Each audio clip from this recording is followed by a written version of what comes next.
today I actually put parts on vanilla rice instead of taking them off. That's a good thing, right?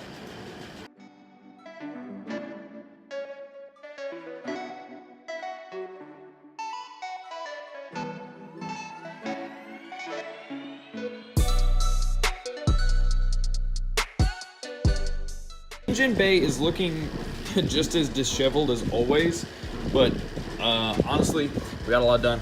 We got the starter put back on. I've got to get it wired up and everything. That shouldn't be too hard, but I'm kind of waiting till we get all of this sorted out here. Also, we got the new air conditioning compressor put on. So the previous one had a really just worn out pulley, so that had to go, and we just went ahead and replaced the whole thing. Luckily, my super mechanic Mike has some R12 Freon, so we're not going to have to replace the whole system. We did, like I said the other day, we did pull off this whole front here so we could get a better shot at all of this, so we can check all the lines and everything, make sure we're not going to have a leak. Also, we've started putting together this whole front assembly here. When you've got the whole front assembly off to do a timing belt change, it's kind of dumb to even think about not replacing your water pump. I replaced this because it's probably the same one that's been on there since stock.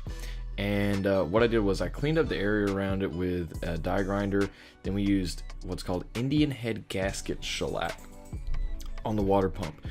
What you do is you let it get a little tacky, you put a coat on, then you take the gasket out, apply the gasket to it, let it stick, give it a few minutes to settle, and then you put another coat on it. I went a little thick on that coat because that's going straight to the engine. Then you simply slap it on, bolt it up, and supposedly you shouldn't have any leaks. The car still doesn't run, so I'm not 100% sure on the no leak thing, but I don't see why it would. When you're putting the bolts on, you want to make sure you do it kind of in a star pattern, and then tighten them up going all the way around. I usually do clockwise just out of habit. So please, if you're going to do at least this much service, go ahead and change your water pump. You'll thank yourself. Everything looks good. The kit also came with an O-ring for this water pipe here that we're going to have to hook everything up. I re-hooked up some of the stuff that I started loosening and taking off because we thought we were going to pull the motor out. I do realize that I might have made a little bit of a rookie mistake. I didn't do as thorough of a job of sorting and identifying bolts as I took them off. So we're having a little problems here. I hope I don't have to order a whole bunch of new bolts. But, I mean, if I do, I do. I want to do this right. And I'm really glad that something is happening with this. We got this bracket put up, and if you look on VFAQ, which I've linked to in the description, they had this tutorial on putting on ARP head studs. Now, the thing about the head studs is you can't quite get to the head because of one of the mounts.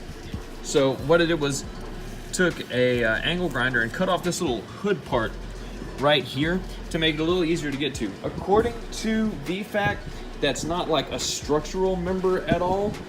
It's actually just there, and it kind of gets in the way, so we haven't lost anything performance-wise there. Also, when I asked about the light, a lot of you guys contacted me with other parts and stuff, and the current problem that I'm having is my only way to get mail is either at the shop here or at my house. I'm not really a big fan of putting my personal address out there.